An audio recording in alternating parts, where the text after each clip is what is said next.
My wife's parents forced me sign a bad prenup. Then they go broke and my wife cheats on me. So her parents made a greedy prenup. Totally messes her up. Hey there, Reddit. This is the story of how my wife cheated on me and then got cheated on by the same prenup that her parents made me sign. Get rid of it since my kids utilize Reddit. This is what happened. So imagine this. 20 years ago, I was dating a girl named Fiona for 2 years. Head over heels in love. I think I'm sexy, __, because I just obtained a job as a logistics coordinator at a factory. Making good money, driving a Honda that was practically a fancy closet on wheels, and living in a studio apartment with a Murphy bed. Her parents are on the other end of the spectrum. Dad is a finance man who wears glasses that cost more than my rent for a month. Mom drives a Mercedes that she gets a new one every 3 years for safety. They live in one of those areas where every house seems like it was built by the same architect who really likes columns and circular drives. When I first meet them, I'm wearing my best khakis and a button-up shirt from Target. When her dad shakes my hand, it seems like a job interview. He says, "You must be the operations fellow," as if I work at a coal mine. I don't mind diamonds with my hands, buddy. I plan logistics. This whole thing was dinner. We're eating with the queen, therefore we have crystal glasses for water. 3 forks. Who needs 3 forks? My mom wants to know about my 5-year strategy and my investing portfolio. Lady, my investment portfolio is placing $20 in a savings account and hope my car doesn't break down. But this is where it gets good. About 6 months before I ask her to marry me, her dad pulls me aside at a family cookout. He says, "Son, I want to talk to you about protecting your assets." I think he's going to give me stock ideas or something. Not at all. This guy pulls out a leather portfolio, not a folder, and starts talking about prenups like he's trying to sell me a timeshare. He believes it's just good business. It's not personal. It just keeps everyone safe. When I finally ask, I'll pay for the ring over 18 months because I'm not stupid. Her parents want to talk to me. I thought we were going to talk about wedding locations or something else. I was wrong again. They have their lawyer there, sitting at the kitchen table with a folder. Not a folder or some papers, but a 3-ring binder with tabs and everything. It appeared like this gadget could fire missiles. The lawyer is speaking in that flat, boring voice that lawyers use when they want to sound polite but are ready to screw you. He claims this is just normal protection for both sides as he slides the binder over the table like it's a peace pact. When I read this, it's like reading stereo instructions written by someone who dislikes enjoyment. The property tab is blue. Giving up upkeep. Tab in red. It should have been a warning. Clause about cheating. Tab in orange. Yes, they actually did go there. Protection of inheritance. Tab in green. There was even a table of contents in it. Her dad is sitting there like this is entirely normal. Like every engagement has its own legal class. It's really not that hard. He says, "What's yours stays yours. What's hers stays hers." Simple and clear. The part about cheating was my favorite. If either party cheats and there is enough evidence to prove it, fancy lawyers say, "Yeah, we're pretty sure you did it." That person loses their right to attorney's fees. Her mom responds, "Well, if nobody's planning to cheat, it shouldn't matter, right?" With a smile that might ice hellfire. Thanks for the vote of confidence, Karen. I'm sitting there like, are you serious right now? But out loud I simply say, okay, I guess that makes sense. Then her dad gives her an ultimatum that is as warm as a parking ticket. There is no wedding if this isn't signed before the wedding. Straight up hostage negotiating. Sign or the princess will stay in the tower. That night I called my friend Bill, who was really angry. Man, they want me to sign a contract like I'm buying a house, not getting married to Fiona. Bill's answer, "Dude, if you're sure you won't cheat and you don't want her money, who cares? Sign the paper and marry the girl." That's how I got this lawyer for cheap. Guy works out of a strip mall that is next to a subway station and a nail salon. He says it's aggressive but not against the law.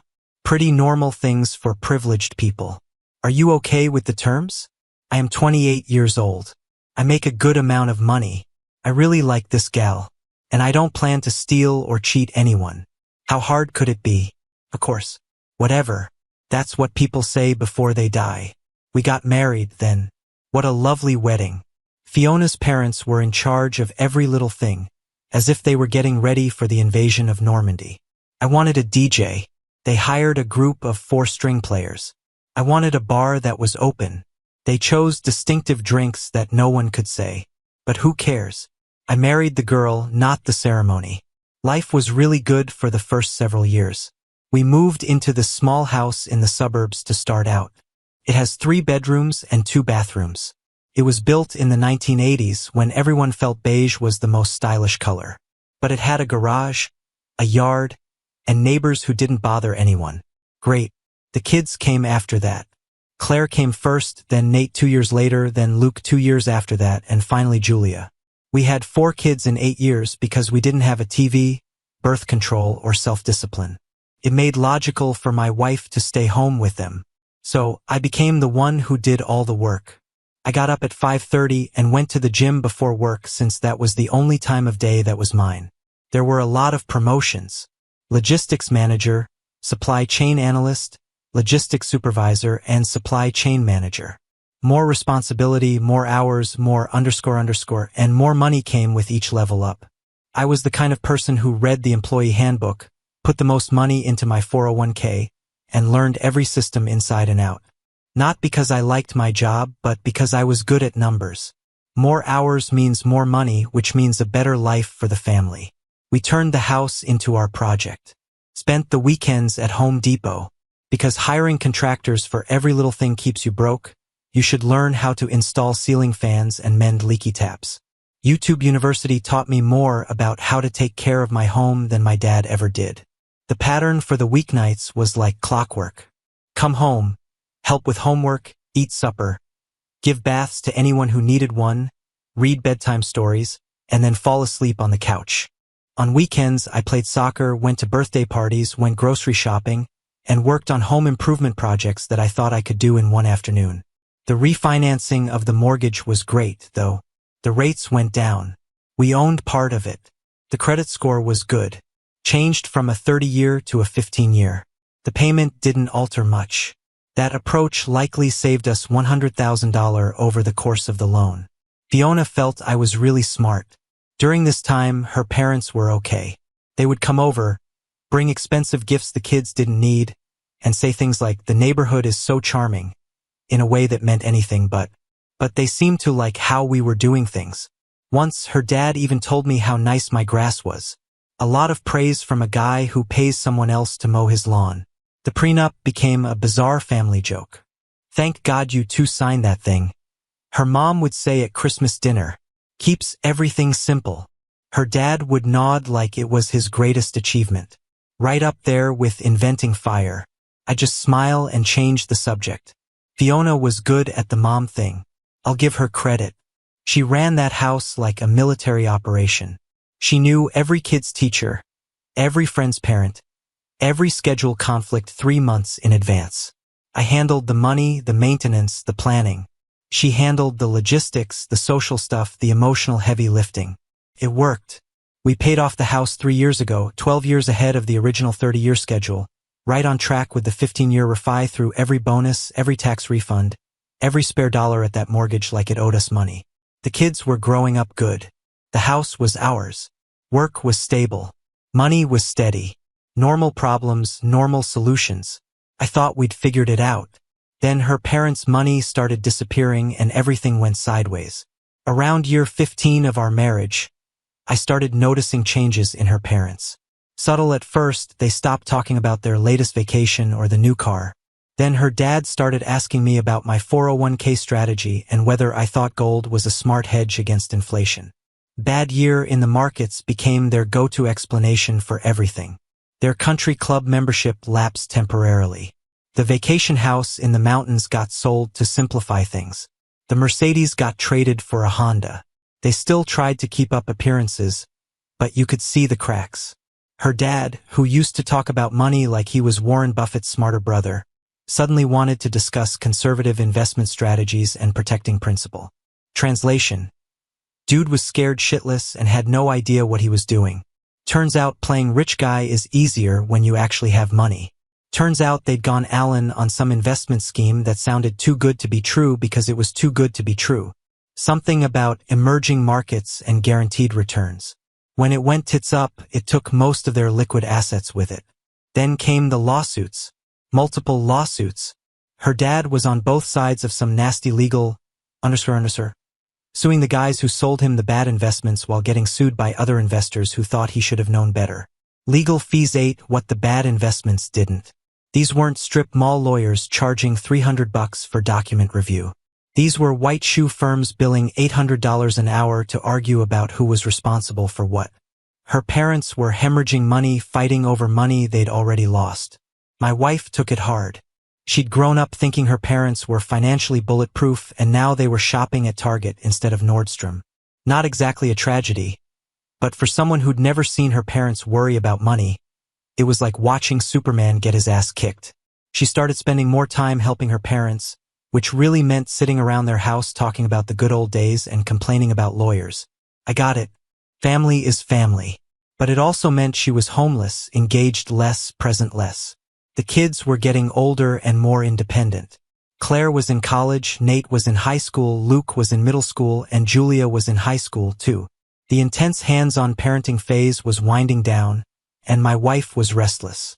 That's when the finding herself phase started. First, it was a book club that met during the day, then yoga classes, then a pottery class, then some volunteer thing at the art museum. All perfectly normal stuff, except she was treating it like a full-time job. I'd come home from work and she'd be rushing out to some meeting or class or event. Don't wait up became her standard goodbye. I'd handle dinner with the kids, help with homework, do bedtime routine, then sit on the couch wondering when the hell my wife was coming home. When I asked about it, she'd get defensive. I spent 15 years raising your children and running your house. Now I want to do something for me, like I'd been holding her prisoner or something. Fair enough. I thought everyone deserves hobbies. But hobbies don't usually involve staying out until midnight 3 nights a week. The arguments started slow. Little passive-aggressive comments about appreciation and effort. She'd make dinner and then act like she'd performed surgery. I'd fix the garbage disposal and get a lecture about how I never noticed the things she did around the house. "You take me for granted" was her favorite line. Meanwhile, I'm working 50 hours a week handling all the finances, maintaining the house, and still showing up for every important kid event. But apparently, I wasn't emotionally present enough. I tried the date night thing, hired babysitters, made reservations, bought flowers, but it felt forced, like we were both performing instead of connecting. She'd spend half the dinner texting or talking about whatever drama was happening in her art museum volunteer group. The sex dried up around this time, too. It went from regular to occasional to special occasions only. When I'd bring it up, she'd say she was tired or stressed or not feeling appreciated. Classic catch-22. Can't feel close because we're not having sex. Can't have sex because we don't feel close. I own my part in this. I coasted on autopilot for too long. Work, house, kids, repeat. I figured if I kept handling my responsibilities, everything else would sort itself out. Wrong. But here's what pisses me off. I was still showing up, still working, still paying bills, still fixing still being a dad. I wasn't perfect, but I wasn't checked out either. I was doing what I thought marriage was supposed to be. Partnership, teamwork, building something together. She was doing something else.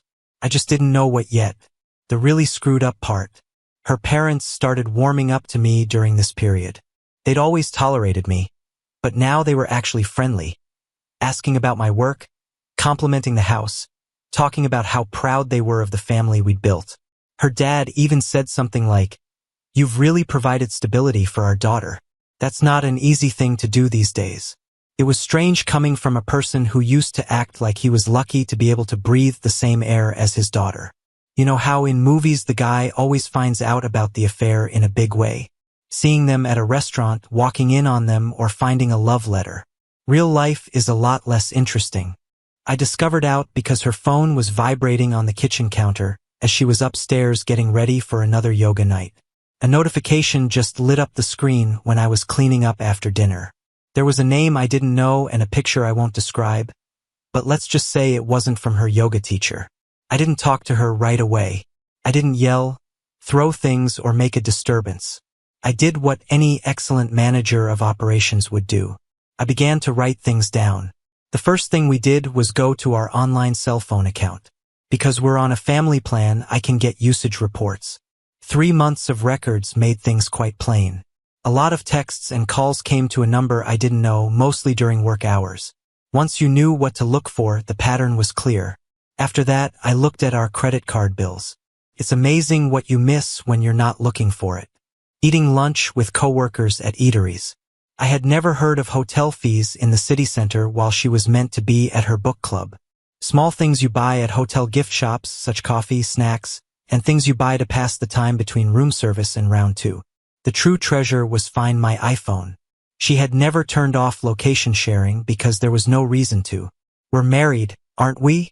There were no mysteries, save that her yoga studio had allegedly moved to the Marriott downtown and her book club met in the afternoons at some guy's apartment complex. I printed out everything. Made a timetable that would make a prosecutor envious. There was a folder with all the dates, times, places, and costs. She met the guy through her charity work and found out he was divorced. He just got divorced and has kids every other weekend, which is the entire midlife crisis deal. I found his social media very easy. He posted photographs of his motorcycle and words about living truthfully. Person who thinks deeply.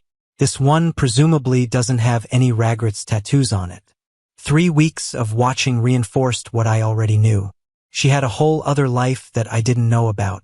She went to yoga on Tuesday and Thursday, book club on Monday, and girls' night on Friday.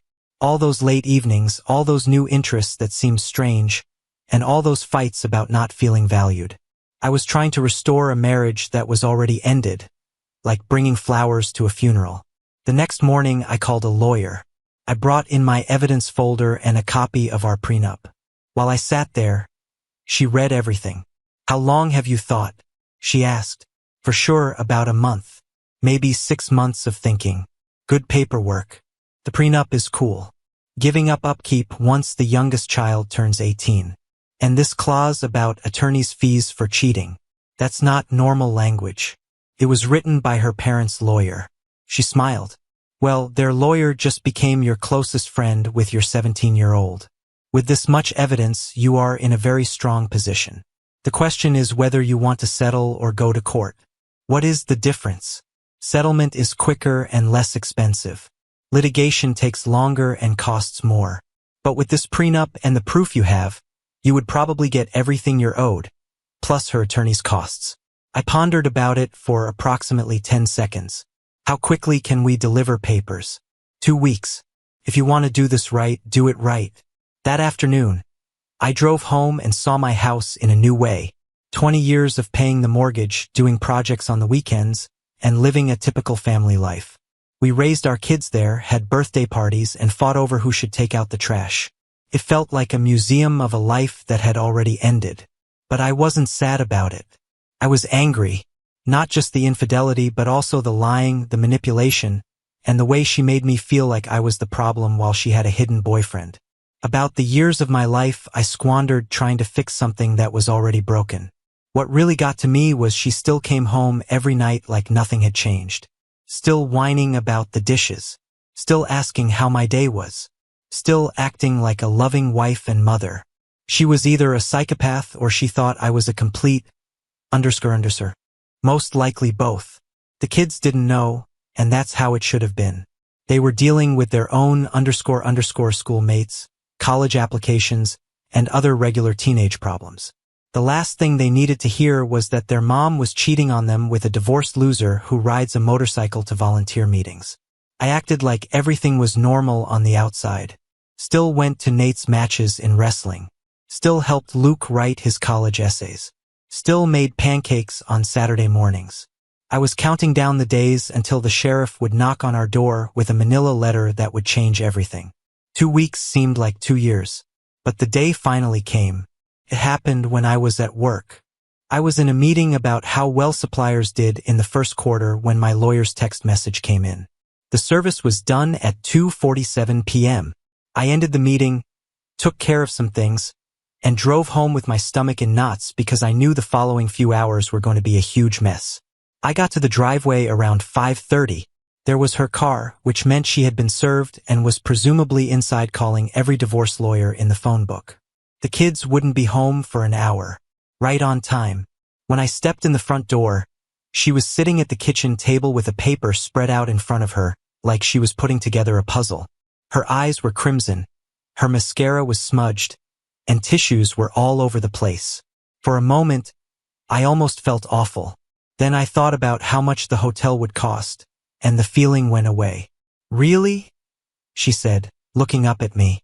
"This is how you want to handle things? Papers served by a sheriff like I'm some kind of criminal? Have you lost your damn mind? That's how these things work. Nothing personal. Nothing personal. 20 years of marriage and 4 kids is nothing personal. Do you even hear yourself?" I set my keys on the counter and looked at her. This woman I'd loved, trusted, built a life with. Mother of my children. Now just another problem to be managed. "We can do this the easy way or the hard way," I told her. "Up to you." That's when the waterworks really started. Crying, apologizing, begging for counseling, promising it was just a mistake, swearing it didn't mean anything.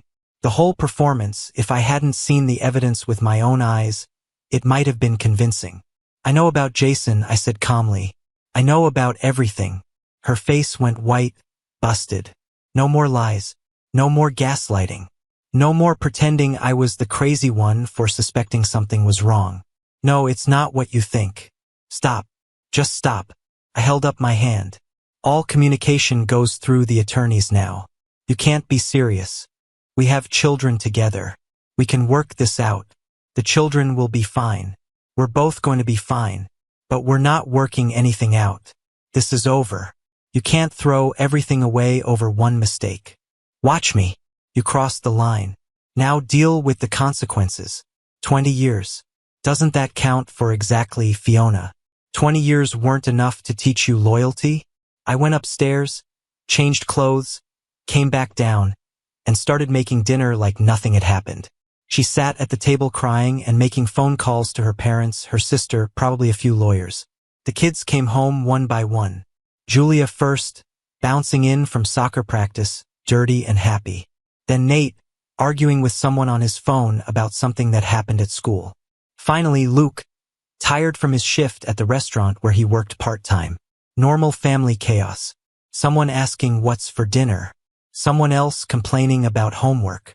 For a few minutes, it felt like any other Tuesday night, except their mom was sitting at the kitchen table looking like someone had died, and I was stirring pasta sauce while mentally calculating how to divide 20 years of accumulated stuff into 2 separate lives.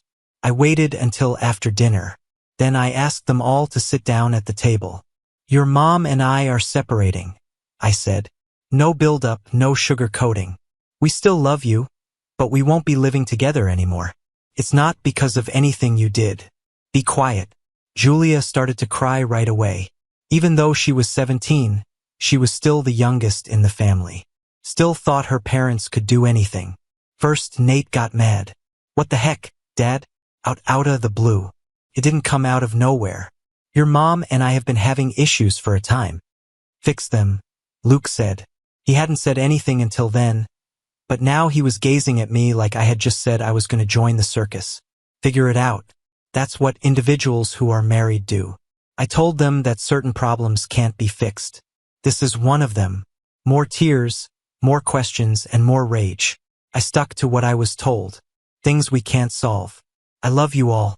Things stay the same for you. We'll figure out the details." I told them I would still be there for all of their games, concerts, and everything else they needed. What I didn't tell them was why. The cheating, the falsehoods, and the proof sitting in my lawyer's office were all adult things. They were still kids, even the ones who were old enough to vote. Fiona just sat there and cried. Not a word. She didn't try to defend herself, blame me, or assure the kids that we would work things out. Maybe she finally got that the problem couldn't be fixed. She tried everything over the next few days. Crying, begging, making deals, and making threats. She phoned my parents, my brother, my best friend, and anyone else she believed would be able to change my mind. About 50 times she advised counseling. She said she would break up with Jason. It didn't matter at all. I made my choice with my mind, not my heart. The heart part was done. Had been over for months, maybe even years. Now it was simply about getting things done. I moved into the guest room and began living like a tenant in my own home. Different timetables, different meals, and everything else. The kids got used to it faster than I thought they would. Teenagers may be very strong when they need to be. But then she began to use them to send messages. Tell Dad we should go to therapy. Tell your dad to stop being so stubborn. Tell Dad that he is hurting the family. Classic manipulation, made to place me in a situation where I couldn't win. If I talked to the kids, I was bringing them into my concerns as an adult. If I didn't answer, people would think I was a jerk who didn't care about my family. She was fully aware of what she was doing. That's when I switched from being separated to being fully divorced. When someone tries to turn your kids against you, you have to fight back. It was supposed to be easy for Julia to turn 18. She had requested for a low-key event since she was worried about ESATs and didn't want a big show. I should have known better. In my family, uncomplicated and no drama are two things that can't happen at the same time. The first hour went well. We were able to talk normally about Julia's classes, Nate's wrestling season, and Luke's plans for the summer holiday. Even my in-laws were on their best behavior, but her dad kept giving me strange looks. Claire was there with her boyfriend. He's a kind guy, but you can tell he's apprehensive because he knows he's stepped into a family issue and doesn't know where the grenades are coming from. Smart youngster, perhaps the only one who knows what's going on. We had pizza from Julia's favorite restaurant. The main idea was to make Julia happy, and she did. She's probably been the most affected by all of this, because she's the youngest and still lives at home. After that, my wife decided to make a toast. She stood up with her Diet Coke and had that look in her eyes that said she was about to say something that would make everyone feel bad. I tried to get her attention by shaking my head or anything else to say, "Don't do this here," but she was already in full show mode. I simply want to say how great it is that the complete family is here for such a big day. She looks around the table like she's getting an award. Family is the most essential thing, and I hope we can always find ways to stay connected, no matter what happens. Silence. Everyone understood what she was truly saying. Nate set down his fork and gazed at her like she had just begun speaking German. Luke moved around in his chair. Julia's cheeks turned red. Nate murmured gently, "Mom, please don't do this. Not tonight." But Claire couldn't let it go. "What's wrong with wanting the family to stay together?" she asked, coming to her mom's rescue like she often does. "She just wants us to know she loves us." Julia, the kind and gentle girl who never creates trouble, put down her pizza slice and looked straight at her elder sister. "Stop, Claire. You really don't want the family to stay together. You don't want anyone to know that you've been helping your mom hide her affair." I could hear the refrigerator humming in the kitchen after the silence. It looked like my in-laws had been hit with a stun gun. Luke's mouth dropped open. Nate's eyes got big. The partner looked uneasy, too, because he didn't know many people. My wife tried to say something, but nothing came out. She opened and closed her mouth like a fish. Claire started to cry and stutter that she didn't do anything, but Julia wasn't done. She went on, "I'm not dumb. I've known for months that the stories about where Mom was going were not true. The texts that were erased. The way you would protect her when Dad asked questions. I've been watching this family fall apart while everyone acted like everything was fine. And I'm sick of it." After that, she left the table and went to her room. The room blew up. Claire is crying. Fiona attempting to make sense of it. My in-laws wanted to know what the heck was going on. Luke asked if someone could kindly tell him what was going on. Nate merely sat there with a blank look on his face, as if someone had informed him Santa Claus was real, but also a killer who kills people over and over again. I rose up, grabbed my keys, and spoke to the room as if I were ending a meeting with staff that wasn't going well. "The party is ended. It's time for everyone to go." Took me roughly 3 minutes to clean the house. My in-laws went without saying goodbye. Claire went, still crying, with her boyfriend, who was still perplexed, following her. Nate walked to his room, where he undoubtedly texted his friends to find out what the hell just happened. I told Fiona to go stay at her parents' place for the night instead of talking. Tomorrow, our lawyers will deal with the aftermath. I discovered Julia in her room, sitting on her bed, looking quite tired.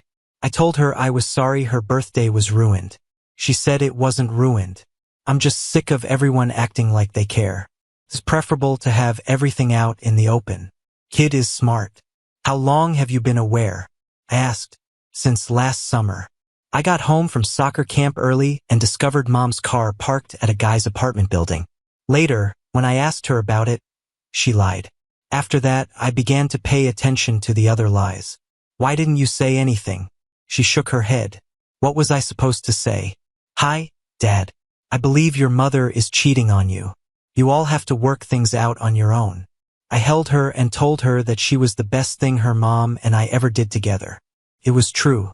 Then I went downstairs and thought about how an 18-year-old had just acted more grown-up than anyone else in her family. Nate caught me in the kitchen at approximately midnight. He asked, "How long have you known that Mom was cheating?" "A few months." Claire knew. It seems like he thought about it for a minute. "Dad, that's sir."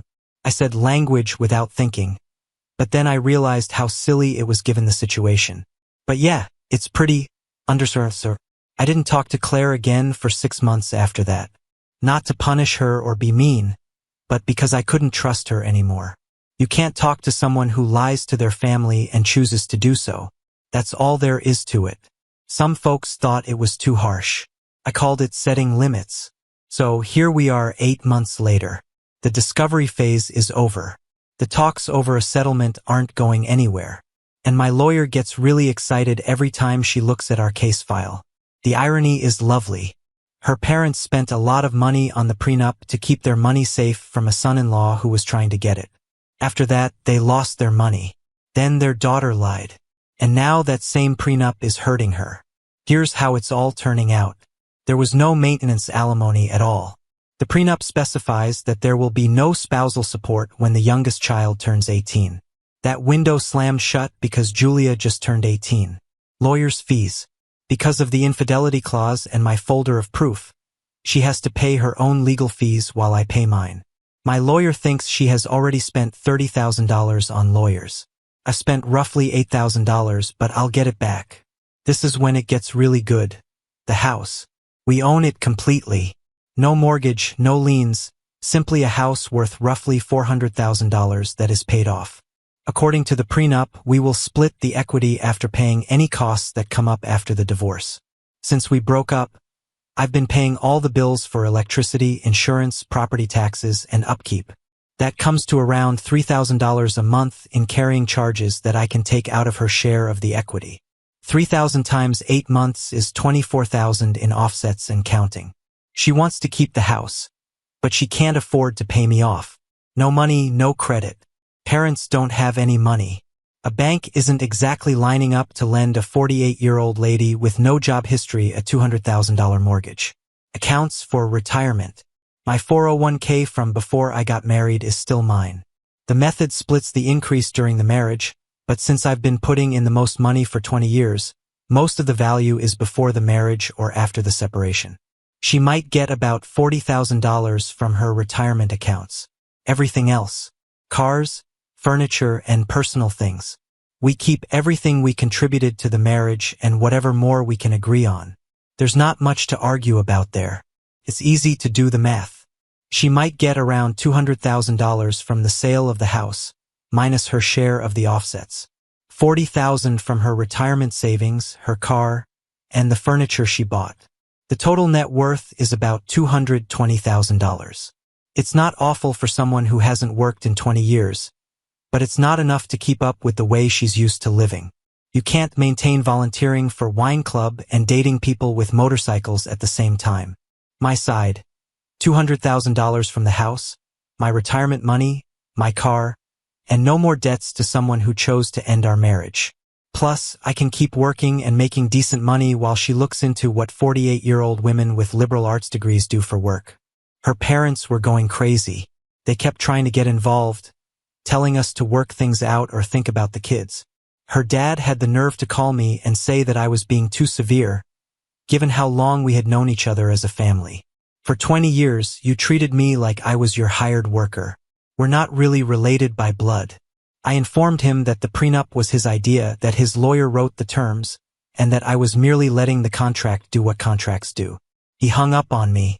Fiona has moved home with her parents, which must be a special brand of torment for everyone.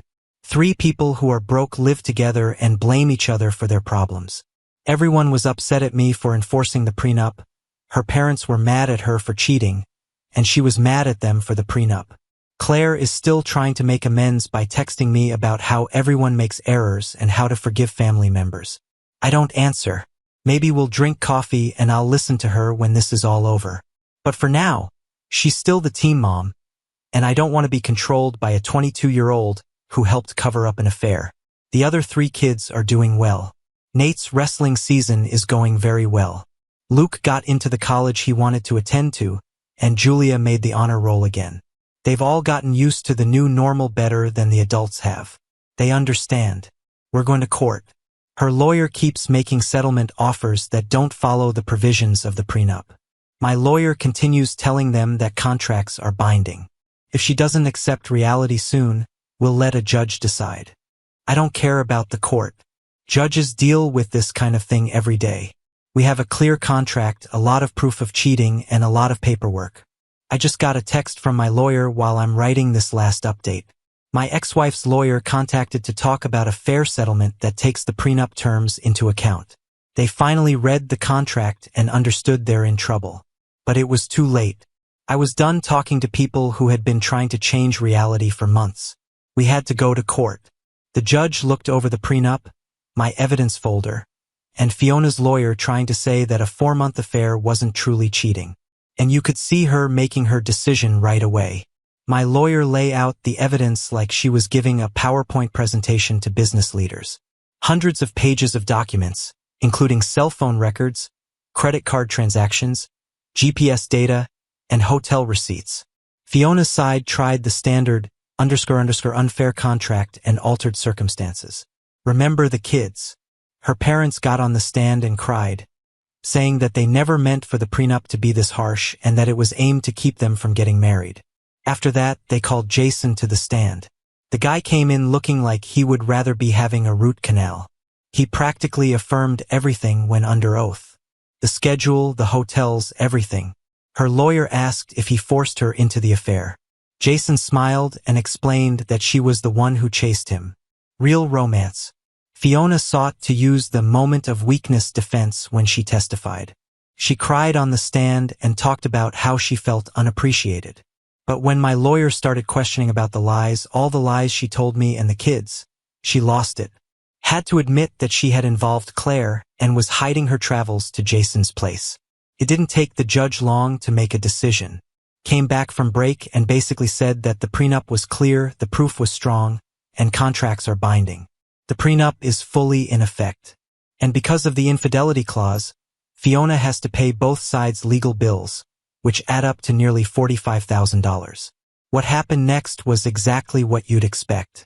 The prenup said that the house would be sold and the money would be split up. Everything was finished just like the contract indicated it would be. After all the offsets I'd been adding up, Fiona got around $180,000 from the house. She also got $38,000 from retirement savings, her car, and any furniture she chose. Then she got a $45,000 legal charge that took a significant chunk out of her payout. I kept $220,000 from the house, all my retirement money, my car, and no ongoing obligations to someone who chose to meet in hotel rooms instead of staying married for 20 years. But this is where it gets very good. Jason broke up with her 2 weeks after the trial. It turns out that having sex with a married woman is a lot more fun when there's real forbidden fruit involved. At one point, she was simply another broke divorcee with money difficulties, and the poetry guy lost interest. Fiona got a job at a department shop and made $12 an hour. She lived in her childhood bedroom.